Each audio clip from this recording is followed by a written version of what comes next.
आज हम पढ़ने जा रहे हैं chapter number 3, pair of linear equation in two variable. ठीक है, चैप्टर नंबर 3 है आपका। अब यहाँ पे क्या होता है, पेयर का मतलब होता है, पेयर का मतलब होता है two. A pair of twos, कितने क्या आता है उसमें? दो। ठीक है, पेयर का मतलब टू।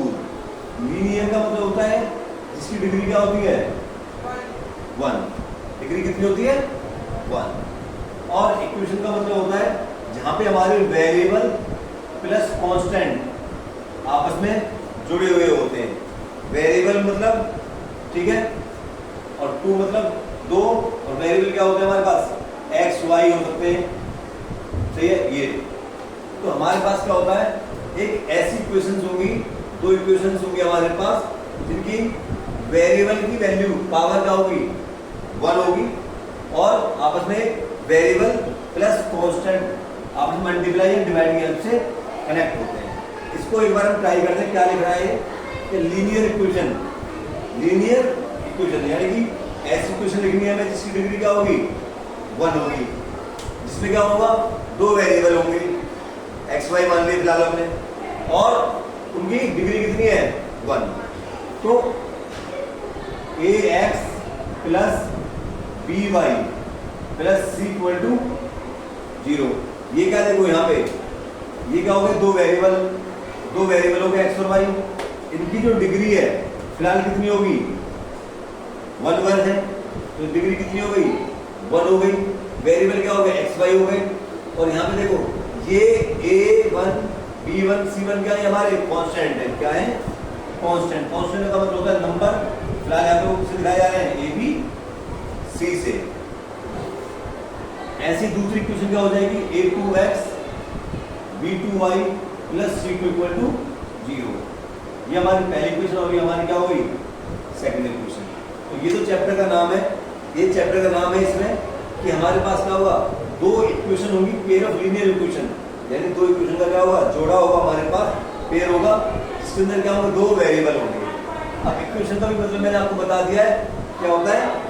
वेरिएबल और कांस्टेंट यानी नंबर आपस में कनेक्ट होंगे, या तो उनके बीच में प्लस हो सकता है, माइनस हो सकता है, मल्टीप्लाई हो सकता है, और डिवाइड भी हो सकता है। तो देखो यहाँ पे क्या हो रखा है? मल्टीप्लाई है, और यहाँ पे क्या है? ये आपस में प्लस है। ठीक है, इस तरीके से वो क्या होंगे? कनेक्ट होंगे। अब क्या होगा इसके बाद? अब जो लीनियर इक्वेशन है, तो हमने ग्राफ बनाया था पहले चैप्टर, सेकंड चैप्टर में आपको पॉलिनोमियल में भी। तो जब लीनियर इक्वेशन होती है तो उसका जो ग्राफ बनता है कुछ इस तरीके का बनता है ग्राफ। ठीक है, लीनियर का मतलब होता है डिग्री 1 यानी स्ट्रेट। क्या होगा? स्ट्रेट। और इसमें अगर दो वेरिएबल आ रहे हैं तो इसका जो ग्राफ बनेगा, ये हमारे पास एक्स एक्सिस हो गई, ये नेगेटिव, ये वाई, और ये नेगेटिव का वाई। अब इस इक्वेशन में कितने वेरिएबल हैं? 2। तो इसका जो भी ग्राफ बनेगा अभी हमें सोचना नहीं है, लेकिन हमें इतना पता है कि वो या तो ऐसे करके जा रहा होगा या कहीं कुछ ऐसे करके जा रहा होगा। यानी कि अगर ये मेरा लाइन 1 का ग्राफ है, इसको मैं लाइन 1 बोलता हूँ, और ये लाइन 2 है मेरे पास, और इसको मैंने क्या मान लिया? ये होगा मेरा लाइन 2 का ग्राफ होगा।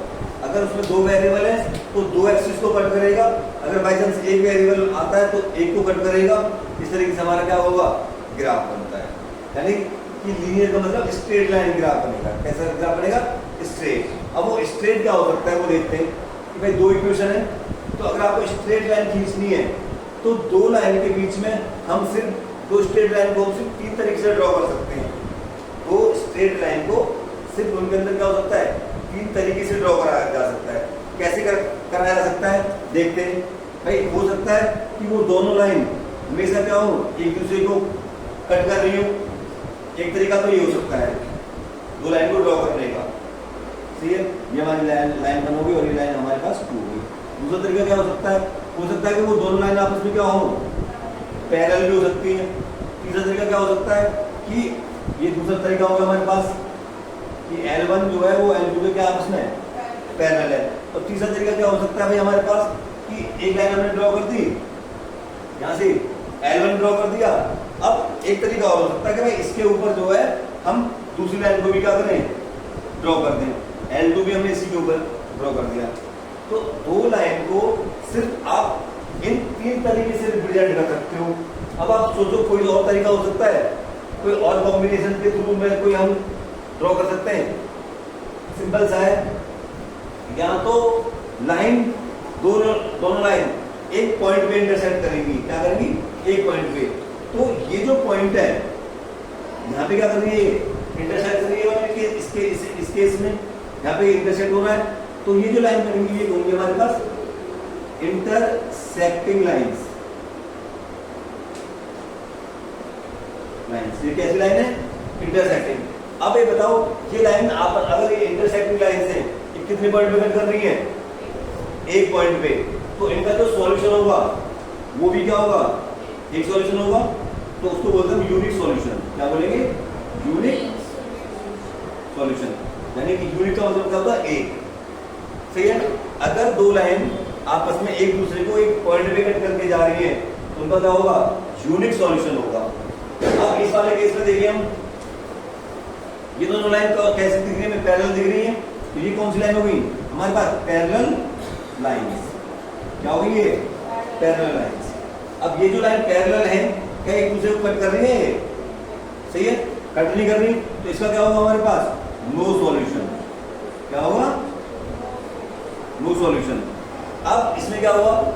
इस वाले केस में, थर्ड केस में क्या है कि भाई हमारे पास L1 हमारे यहां से जा रही है, उसी के ऊपर हमने क्या करा है? L2 को ड्रॉ करा है। जो L2 है वो L1 को हर हमें ग्राफिकल मेथड के अंदर क्या होगा कि हमें क्या होगा? दो इक्वेशन तो ऑलरेडी गिवन होगी जो कि हमने पढ़ा हुआ है कि भाई इसमें हर एक प्रॉब्लम में क्या होगा? आपको दो इक्वेशन बनेंगी, दो वेरिएबल आपको मानने होंगे जो कि प्रॉब्लम आएंगी। तो उसमें पहला तरीका सॉल्यूशन निकालने का ग्राफिकल मेथड। तो इसमें क्या होगा? दो इक्वेशन आपको गिवन होंगी ऑलरेडी। अब उनमें क्या हो सकता है कि ग्राफ कैसा बन सकता है कि हो सकता है उनका ग्राफ कैसा हो कि कुछ इस तरीके से जा रहा हो। सही है, ऐसा भी हो सकता है। तो ये जो ग्राफ है कौन सा ग्राफ है? इंटरसेक्टिंग का। अब ये इसने जहां भी ये कट करा है वहां से क्या करोगे आप? एक परपेंडिकुलर खींचोगे। एक पॉइंट आपको ये वाला पॉइंट क्या मिल जाएगा? आपको x की वैल्यू देगा और एक परपेंडिकुलर आप यहाँ पे खींचोगे, ये वाला जो पॉइंट होगा वो क्या देगा आपको? y की वैल्यू। तो x और y आपको मिल गए। सही है। अगर लाइन हमारी ऐसे बनती है, सही है, दोनों लाइन ऐसे बनती है कि भाई एक ऐसे करके जा रही है और एक ऐसे करके, तो इसमें क्या होगा? इंटरसेक्ट कर रही है ये? नहीं कर रही। तो इंटरसेक्ट नहीं करेंगी तो नो सॉल्यूशन। क्या होगा? No solution. और तीसरा ग्राफ कैसा बन सकता है हमारा? ज्यादा तो तीसरा ग्राफ बनेगा हमारा वो कुछ इस तरीके का बनेगा, जिसमें क्या होगा हमारे पास कि भाई ऐसे होगा, एक लाइन हमने ड्रॉ कर दी कुछ इस तरीके से। सही है। और तो हमें क्या करना होगा? दूसरी लाइन भी हो सकता है कि हमारी इसके ऊपर से ही जा रही हो। सही है, ऐसा है। तो हम लिख देंगे मैनी सॉल्यूशन। Many solution. लेकिन एक बात, जो एग्जैक्ट वैल्यू निकल के आ रही है हमारे पास वो किस में आ रही है? सिर्फ पहले वाले में। और हम कहेंगे सॉल्यूशन किस में निकल के आ रहा है? सॉल्यूशन की बात करें तो पहले वाले केस में और लास्ट वाले केस में। इसमें मैनी सॉल्यूशन है और इसमें क्या है? यूनिक सॉल्यूशन है। क्या है? Unique solution. सही है। तो इनको हम कंसिस्टेंस भी बोलते हैं। कंसिस्टेंट। ठीक है, ये दोनों क्या अपन बोले जाते हैं? कंसिस्टेंट। तो अभी यानी कि जिसके सॉल्यूशन होते हैं वो हो जाते हैं कंसिस्टेंट, और जिनके सॉल्यूशन नहीं आ पाता, जैसे सॉल्यूशन इसमें नहीं आ पाता तो इस वाले को बोल देते हैं हम इनकंसिस्टेंट। इस तरीके से। सही है। तो कुछ ऐसा हम इसमें करने वाले हैं। दूसरा तरीका आता है हमारे पास एल्जेब्रिक मेथड। एल्जेब्रिक किसे बोलते हैं? एल्जेब्रिक बोला जाता है जब हमारे जिसके अंदर हम वेरिएबल प्लस माइनस मल्टीप्लाई और डिवाइड और इनमें ये होते हैं, यानी कि जिसके अंदर हम x वगैरह को निकालते हैं। सही है। और प्लस माइनस मल्टीप्लाई डिवाइड ये सब दिए हुए होते हैं, वो मेथड क्या हमारा? एल्जेब्रिक। सही है, algebraic.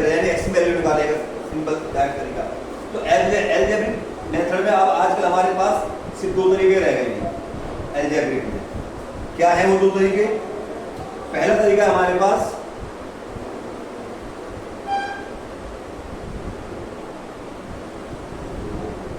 Substitution method. Substitution method, इस मेथड में हम क्या करने वाले हैं? इस मेथड में हम करेंगे कि भाई हमारे पास क्या होगा, a1x b1y प्लस c1 की वैल्यू हमें ऑलरेडी दे रखी होगी, एक इक्वेशन होगी। दूसरा ये क्या होगा, a2x b2y plus c2 equal to क्या होगा, 0। हम क्या करेंगे, किसी एक इक्वेशन से एक वेरिएबल की वैल्यू निकालेंगे और उसे क्या कर देंगे, दूसरे वाले में पुट करेंगे। सही है? फिर रिपीट कर रहा हूं कि किसी एक पहली इक्वेशन से आपने इसको पहली इक्वेशन मान लिया, इसको दूसरी, तो हम क्या करेंगे, किसी एक वेरिएबल की वैल्यू आइदर x और y की वैल्यू, सही है, आप पहली इक्वेशन से निकाल लोगे और उसे क्या कर दोगे, दूसरे वाले में पुट कर दोगे। ठीक है। दूसरा तरीका आता है हमारे पास एलिमिनेशन मेथड। एलिमिनेशन मेथड, इसमें क्या करना है हमें कि इसके अंदर क्या होगा, आपके पास दो वेरिएबल होंगे, सही है, x और y, किसी भी दो वेरिएबल में से आइदर x का या आइदर y का आपको कोएफिशिएंट बराबर करना होगा। क्या करना होगा, कोएफिशिएंट को बराबर।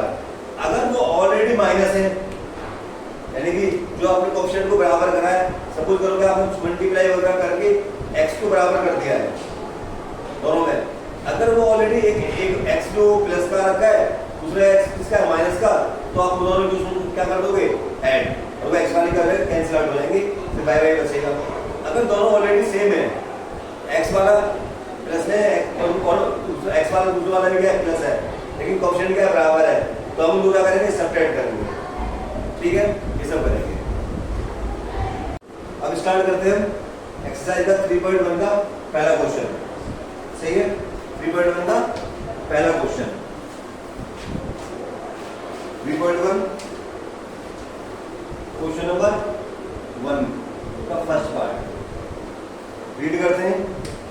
क्या है, तो इसमें क्या होगा, ध्यान रखना कि इसमें आपको क्वेश्चन को पढ़ना है ध्यान से, और उसके अंदर हमेशा दो वेरिएबल मानने हैं, एक x और एक y, क्योंकि इस चैप्टर का नाम ही क्या है, pair of linear equation in two variable. तो आपको दो वेरिएबल मानने हैं, और एक x और एक y। तो अगर हम पहला क्वेश्चन पढ़ते हैं तो क्वेश्चन क्या कह रहा है, 10th स्टूडेंट्स ऑफ क्लास 10, भाई एक क्लास 10th है, उसके 10 स्टूडेंट है हमारे पास, सही है। Two parts in mathematics quiz, वो मैथमेटिक्स क्विज में पार्टिसिपेट करते हैं। If the number of girls is 4 more than number of boys, find the number of boys and girls who took part in the quiz. ठीक है, तो अब यहां क्या कर रहा है, find the number of boys and girls. ठीक है, तो हमने मान लिया लेट नंबर ऑफ बॉयज, वो हमने मान लिया x। दूसरा नंबर ऑफ गर्ल्स हमने मान लिया y। पहली इक्वेशन कि भाई दोनों मिला के क्लास 10 में कितने बच्चे पार्टिसिपेट कर रहे हैं, 10। तो गर्ल्स अगर x है, बॉयज क्या है, x है, और गर्ल्स क्या है, y है, तो पहली इक्वेशन क्या होगी, दोनों को मिला दें तो कितना बन रहा है, 10। ये हमारी क्या हो गई, पहली इक्वेशन हो गई। दूसरा क्या कह रहा है, उसी में लिखा था कि number of girls is 4 more than number of boys. कौन ज्यादा है, गर्ल्स ज्यादा है, तो गर्ल्स क्या है, y, तो y माइनस x कितना है, 4 है। ये होगा, तो ये हमने क्या बनाया, ये हमने बनाई एक इक्वेशन। अब उसमें आगे लिखा हुआ है कि इक्वेशन बनाने के बाद find the solution graphically, graph की हेल्प से आपको क्या बनाना है, सॉल्यूशन निकालना है। तो ग्राफ बनाते हैं, ग्राफ बनाने का जो सबसे बेस्ट तरीका बता रहा हूँ, ठीक है, सबसे आसानी तरीके से ग्राफ बन जाएगा आपका। ठीक है, दो तरीके, ग्राफ के 3 तरीके बताऊंगा, लेकिन 2 बहुत ही सिंपल है। तो पहले सिंपल से स्टार्ट करते हैं। सही है, पहली क्वेश्चन क्या है हमारे पास, ये है, तो आप पहली क्वेश्चन को लिखेंगे कि भाई x plus y equal to कितना है हमारे पास 10। अगर आपको यहाँ पे जो भी नंबर दिखाई दे रहा है 10 दिखाई दे रहा है, तो आप उसको यहाँ से 10 से डिवाइड कर दो, तो x के नीचे क्या आ जाएगा 10, y के नीचे भी क्या आ जाएगा 10, और यहाँ पे क्या आ जाएगा 10/10, और ये कितना आ गया 1। ये पहला तरीका है आपके पास, यहाँ पे जो भी नंबर होगा उसी नंबर से पूरी क्वेश्चन को डिवाइड कर देना, ठीक है। तो अब आपके पॉइंट्स बन गए, क्या ये x और ये y। अगर x यहां पे कितना है 10 है, तो हमें पता है जब हम लाइन ड्रॉ करते हैं, कोई भी लाइन जब हम ड्रॉ करते हैं इस तरीके से, तो ये x एक्सिस है और ये नेगेटिव, और ये y और ये नेगेटिव का y। तो हमें पता है कि भाई देखो ये 2 ले लिया, ये 4 हो गया, ये 6 हो गया, ये 8 हो गया, ये 10 हो गया, ये 12। इस पूरी x एक्सिस पे y हमेशा कितना होता है बताओ बताओ, x एक्सिस पे y कितना होता है, किसने बताया?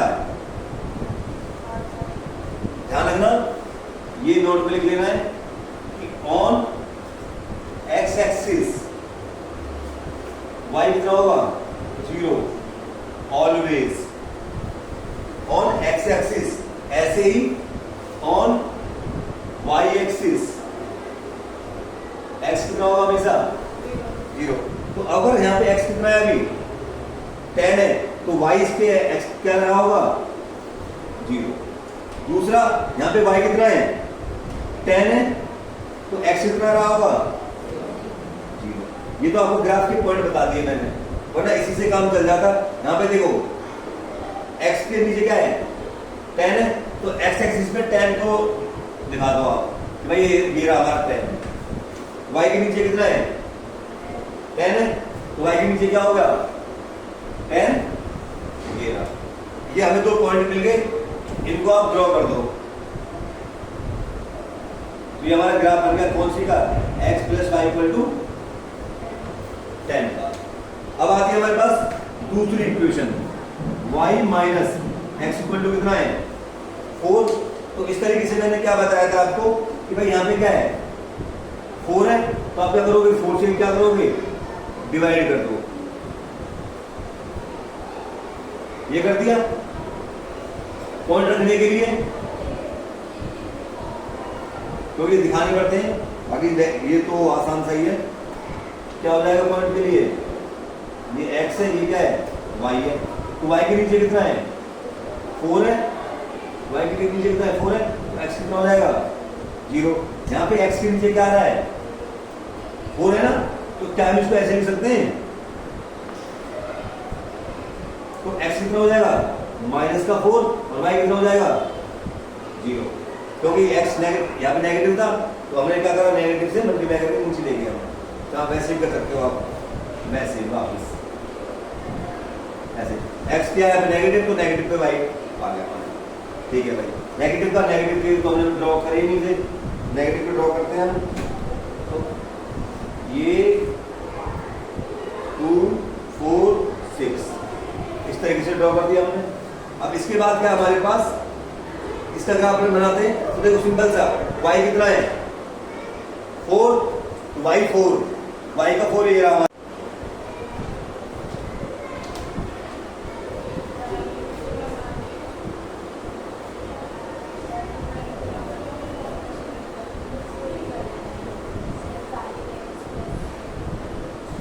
देखो भाई अब आगे आता है हमारे पास सेकंड, तो इसका सेकंड पार्ट होमवर्क है 5 पेंसिल 7 पेन वाला, ट्राई करना ना हो तो फिर क्लास में डिस्कस करने के बाद।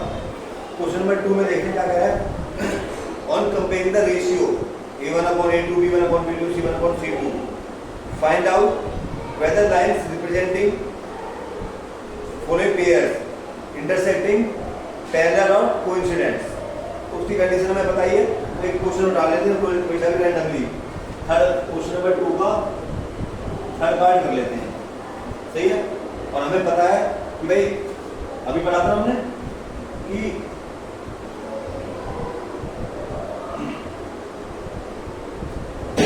ये a1/a2 not equal to b1/b2 हो सकता है, या a1/a2 equal to b1/b2 equal to c1/c2, या a1/a2 b1/b2 not equal to c1/, इतनी कंडीशन हो सकती है।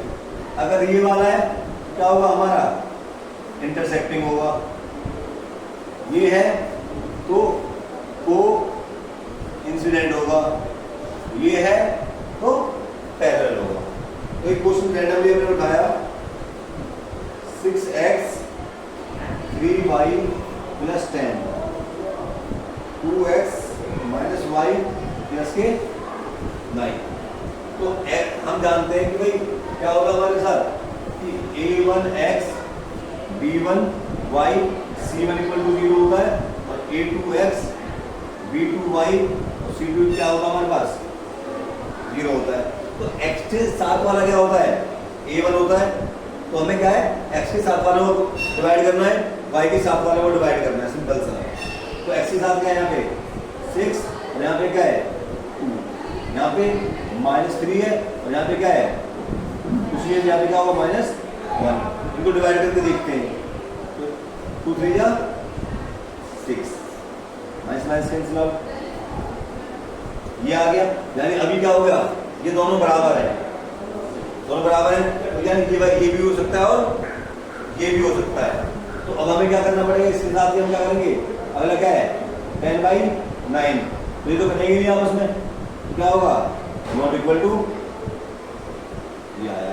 ये कंडीशन कौन सी है हमारे पास, a1/a2 b1/b2 not equal to c1/c2, यानी कि ये वाली कंडीशन। यानी गिवन लाइन को क्या है हमारे पास, पैरेलल लाइन से। कौन सी लाइन है ये, पैरेलल, ठीक है, नोट कर लो। अब इसके बाद अगला पार्ट में चलते हैं, चलो ये इसी जैसे, तो इसके दोनों पार्ट होमवर्क में है। क्वेश्चन नंबर 3 देखते हैं, उसमें क्या कह रहा है, आपको सेम करना है, कंसिस्टेंस और इनकंसिस्टेंस बताना है। तो अभी हमने डिस्कस करा था कि भाई ये दोनों क्या होते हैं, ये होते हैं हमारे पास कंसिस्टेंस, ठीक है, और ये वाला क्या होता है इनकंसिस्टेंट। तो कुछ इसका मतलब क्या हुआ, ऐसे सेम करना है, अगर ये पैरेलल आया है तो ये क्या होगा इनकंसिस्टेंट, सिंपल है। तो अगला वाला क्वेश्चन भी क्या है हमारा, होमवर्क है, ठीक है। क्वेश्चन नंबर 4 में क्या कह रहा है, which of the following pairs are linear, consistent और इनकंसिस्टेंट। सही है, अगर वो कंसिस्टेंट है तो यानी कि आपको जो आपने 3rd में करना है वो सेम आपको किस में करना है 4 में। और आपका करने के बाद अगर आपको ये पता लगता है कि आपका जो क्वेश्चन है वो क्या है कंसिस्टेंस है, यानी कि ये वाला या फिर ये वाला, तो आपको उसका ग्राफ भी बनाना है। तो ग्राफ बनाना आपने 9th में सीखा हुआ और आज भी हमने सिखाया है, ठीक है। तो इतने करने हैं आपको, यहाँ तक कर लेना, क्वेश्चन नंबर 4 तक होमवर्क है, और ठीक है बस।